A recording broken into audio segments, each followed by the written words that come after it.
Today we're talking about something super exciting, the Doctors and Dollars mission trip to Antigua, Guatemala.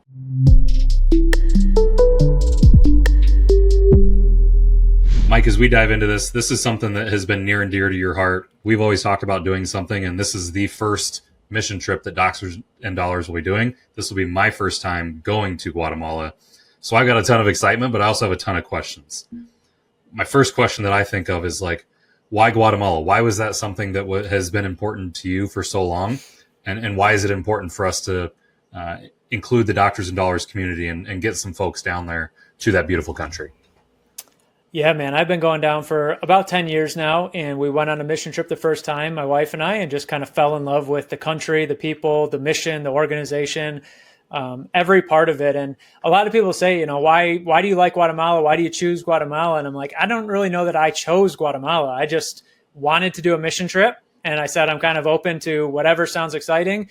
And we got offered an opportunity to go to Guatemala. And once we got there, we absolutely fell in love with it. And I think that's an important part of kind of giving back, philanthropy as a whole, right? You want to feel like it's a part of you. You want to feel excited to give back or volunteer or donate money, whatever it is. And for some reason, for my wife and I, we just really felt like Guatemala was kind of where our place was in that. And we absolutely love going.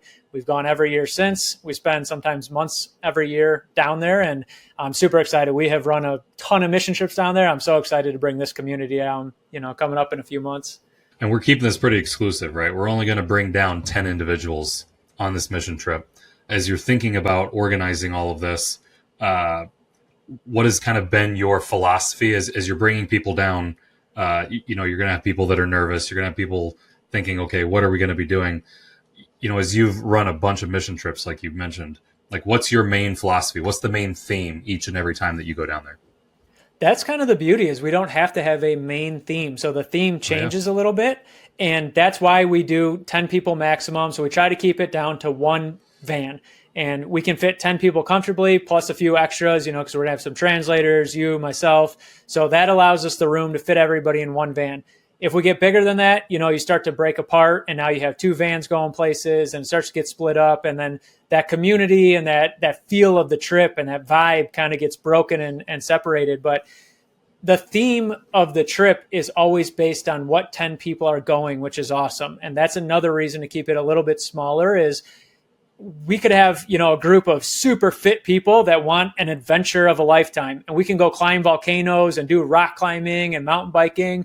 Or we can have, we have trips that come down and it's like a church group and it's their seniors group and they're 70 to 80 years old. And, they're not climbing volcanoes and doing mountain biking trips. So we can just adjust the trip to be fitting for them.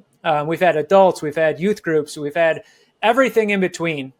So the theme of the trip and why I think I fell in love with Guatemala and the organization down there is we can customize things to make it a great trip for that specific group. So once we have our 10 people, we'll talk to people, see what they're excited about. We'll have like list of activities and kind of see what kind of things they would like to do.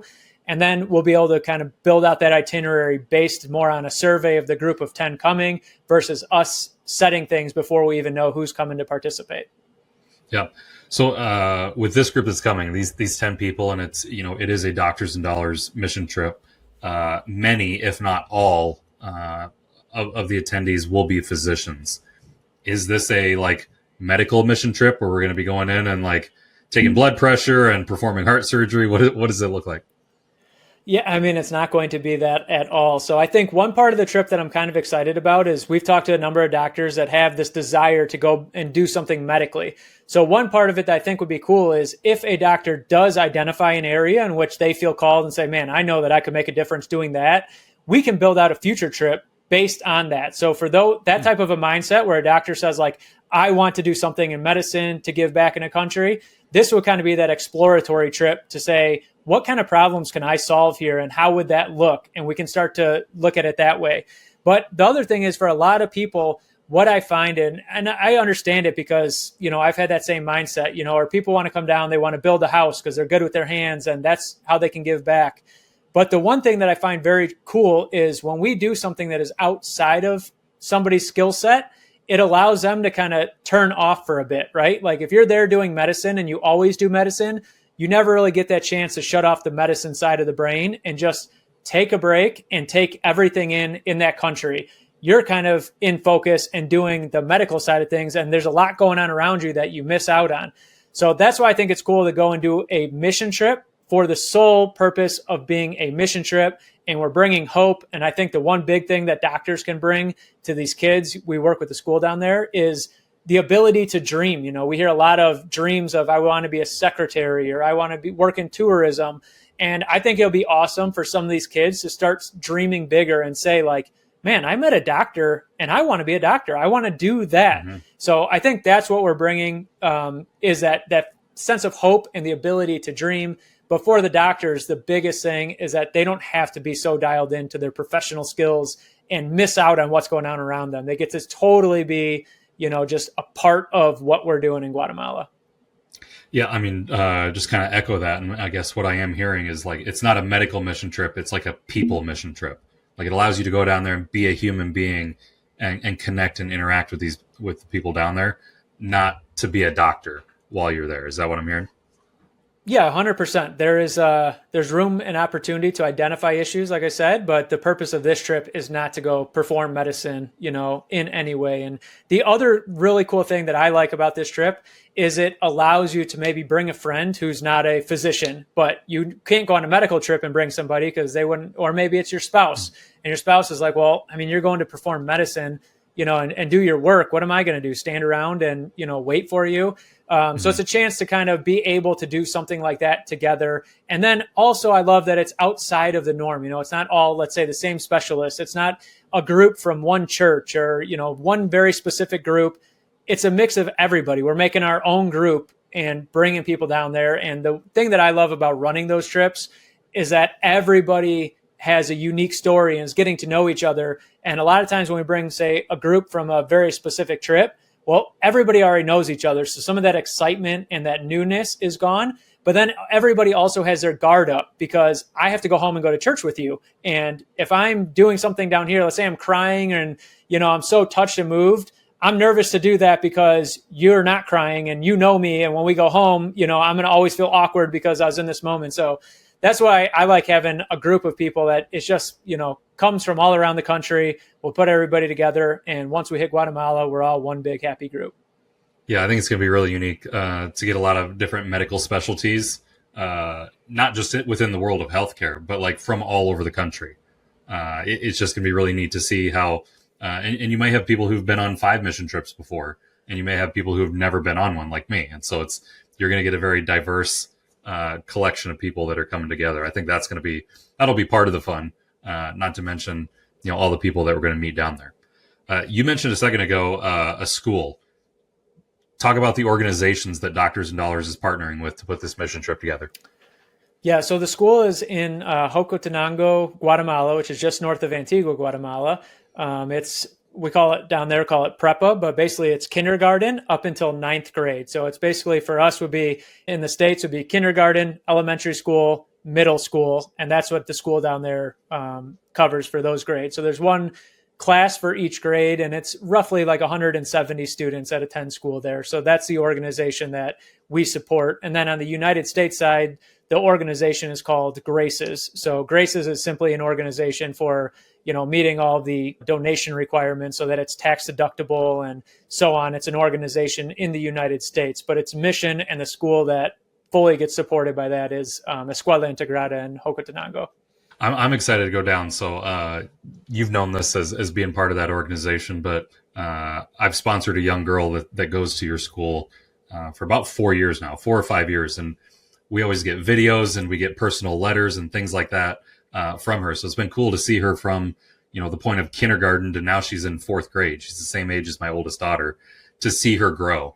So I'm excited, one, to meet her, but what can people that are coming down expect, you know, as far as interacting with all the people that are in Escuela Integrada, within the Graces community? What can they expect as far as the people? Yeah, so everything revolves around the school. So if we're going and doing some sort of mission project, it's going to be to support the school or support one of the families in the school. So we'll always start at the school and get to know some of the kids, and then we'll go meet some of the families that their children go to school there. So we call them home visits. But basically, you're just going and meeting some of the families. They bring you into their home and they share their story, and you get to ask questions and really get a true feel for what is life like here in Guatemala. If I'm down here supporting this school, what am I actually supporting? What does life look like for these people? And then sometimes also we'll do things like with the home visit, we'll do stove installs. So a lot of the families cook on an open fire within the home, which of course then fills the house with heat and smoke. And we'll go install stoves that do two things. They have a vent to get the smoke out of the house, so that obviously solve that health concern. But then also it burns much more efficiently, so they don't need as much firewood. They can spend less money and get the same amount of heat. It'll last longer. So sometimes we'll go and install a stove for a family, and these are big brick stoves that will carry up the side of a mountain or something. So we have anything from doing that to just doing a basic home visit. We always work with some of the other projects. We have an after-school program down there that we partner with, so we'll sometimes go and do some work there.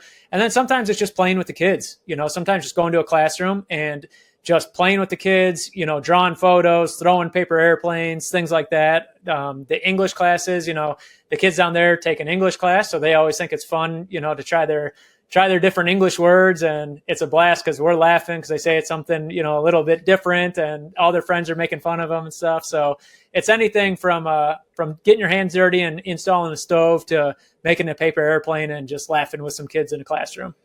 Man, what an impact that's got to be on those families. Like I know that, we've known each other forever, but since you've been going down there, you've FaceTime me from the school. We've done meetings, whether it be for Grand Vision or Doctors and Dollars. We've done meetings while you've been down there. And so it's cool to see a lot of that culture and the things that you guys are doing, because it does have an amazing impact.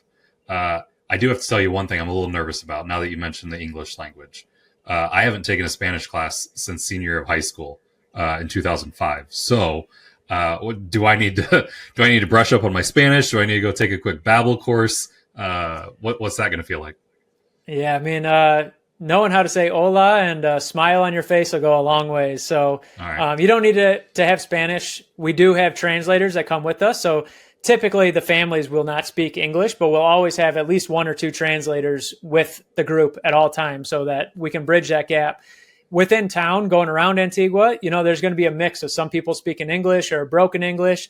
But in general, you could even probably get around on your own with no translator. You could get around the city and be okay just with the amount of Spanish, just hola or, pointing on a map and their ability to speak enough English to tell you where to go. But as far as when we do this trip, from the moment you land in the airport, when we pick you up, you have a translator with you the entire time. So you never really have to worry about that. And then, we always have a translator for those kind of special moments when you're talking with a kid or they're trying to show you how to make a paper airplane. That's when it's good to have a translator there, because you just got to get to that gap when that awkwardness is gone. And as soon as you start communicating with the child and you kind of get that through that awkward part, then it's just like body language and laughter and hand gestures. And, you'd be amazed at how much communication can occur between two people who don't speak the same language. Absolutely. And if all else fails, I'll just hang around you or your wife because you both are fluent in Spanish. I won't feel too like a fish out of water. Yeah, well, we learned our Spanish by going down there, so maybe you just stay down there for a bit and you'll come home speaking Spanish. There you go. I won't hate it. Just one thing I do love. I love Spanish food, Mexican food. What's the food like in Guatemala? How's it different than someone's local Mexican restaurant down the street here in the United States versus what we can expect down there? Yeah. Hey, dude, that's probably the number one myth that I hear. So people say, like, I love tacos. And I'm like, well, tacos are in Mexico. Guatemala doesn't do tacos. So there are Mexican restaurants there. You'll definitely find tacos. But just like here, it would be a Mexican restaurant. So there are some local cuisines. A lot of the Guatemalan cuisine is more of a soup base. So it'd be like chicken with soup, a little bit of like chiles rellenos, something like that. And then tortillas are the common thing, like homemade tortilla. You see them making them on the corners and selling bags of tortillas. So that is 100% their main dishes. But on the trip, Antigua is a very unique, very cool city. It's a UNESCO World Heritage Site. So still old school cobblestone roads, the different color buildings, just a very unique city. But all the restaurants you could ever imagine are in Antigua. So we can go to a top tier steakhouse all the way down to, my wife says that I'm crazy, but we could get street food if we want, and anywhere in between. But you will definitely not go hungry on the trip, and the food is delicious. I mean, very unique, very fresh. A lot of call it like farm to table type restaurants, where it's just very fresh food, and then very unique. I mean, they have Chinese food, Mexican food, Italian food. There's a McDonald's there now. There's a lot of different options, but the restaurants are almost always going to be something you've never really been to or considered. A lot of them are indoor, outdoor. So just a very serene and unique experience. And I'd probably say compared to the US, the freshness of the food is kind of the number one thing. Man, now you have my mouth watering, and I'm just thinking about food. But I think one thing that people have to be thinking about, because I'm already getting excited. I was excited before we started this recording. And there's going to be people who are listening to this, the culture, the organizations that we're working with, the people, the food now. People got to be thinking, like, where am I going to be staying? Right? So what do accommodations look like down there? As we're doing home visits, we're at the school. What can people expect?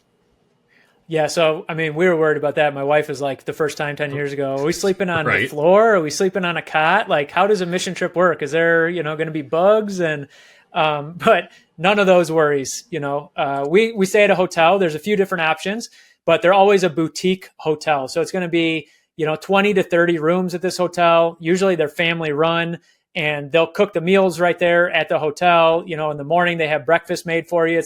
It's kind of like a boutique hotel mixed with a bread and breakfast type feel. And it's not like staying at a Hilton, in a big skyscraper and beautiful building, but you're also not sleeping on a cot. It's normal beds and fresh running water and, whatever you need there. It's just that boutique feel. So everyone's a little bit different and unique in that general feel, but the rooms will always be the same and, be standard to what you would normally have. If you're staying at a hotel, it's just going to be only a 30 room kind of boutique hotel versus a big high rise like we're used to. Activities outside of the mission itself. We've talked about the culture, we've talked about the accommodations, the food, the organizations that we're working with. Talked about activities outside of the mission. What can people do while they're there? Honestly, we're going in February. Like, what's the weather look like there? I mean, that's half the reason I want to go in February, because Chicago weather is not fun in February. The weather, first and foremost, is absolutely beautiful. So it'll be, in the mornings, maybe it'll drop down into like the high 60s. And then in the daytime, maybe up into the 80s. But I mean, it'll stay within that 70-degree range for the most part. The sun will be shining probably from sun up to sundown. There'll be a few clouds that you see in the afternoon, but that's about it. I mean, it is almost the perfect weather at the perfect time of year. And especially if you're coming from the northern states, it is amazing to get down there at that time. But we talked about before, Antigua is actually somewhat of a tourist hotspot. It's much more of a kind of off the map hotspot. But when you're there, you'll see a lot of tourists that are there. So there's a ton of activities to do. Like I said, you could get as adventurous as you want. You can go climb a volcano and see an active volcano erupt from, a few hundred yards away, down to just a basic tour, history tour, walking through the city, finding out why it's a UNESCO World Heritage Site, learning about the culture of Guatemala. We've done ATV tours. We go to coffee plantations, and learn how they handpick the coffee and turn it into actual coffee that, shows up as beans and then ground for your cup of coffee. Just a million different options to do as far as tourism goes. And that's why, like I said, we keep it to 10 people, and then we kind of find out those interests of the 10 people that are going, and then we'll sprinkle in some of that tourism for that trip as well. Yeah. What are some of your final thoughts? I mean, I feel like we've covered it all, answered a lot of the questions that people are going to have that are just seeing, this Doctors and Dollars mission trip. What's this all about? A lot of the basics. What's kind of that final push? What's going to get someone excited to go? Man, I don't know what's going to get somebody excited, but I guess for me, like when I first heard about it and I went that first time, I mean, I was kind of excited just of the idea of going on a mission trip. It's something that I think a lot of people dream about doing, or it's on their bucket list that one day I'm going to do a mission trip. And for me at the time, like I said, I didn't choose Guatemala. It just seemed like a cool opportunity to go. And I just said, all right, let's go. And it turned into be probably the most impactful trip of my life. So I think that's what would be the final thought is, if you hear about this and you're thinking, man, I've kind of always wanted to do a mission trip. I mean, I guess maybe this is your sign that this might be the one. And we're super excited. We've done it a ton of times. My wife and I have run so many mission trips down here in Guatemala. So I already know what to expect, and I'm super excited because they are always just an amazing trip.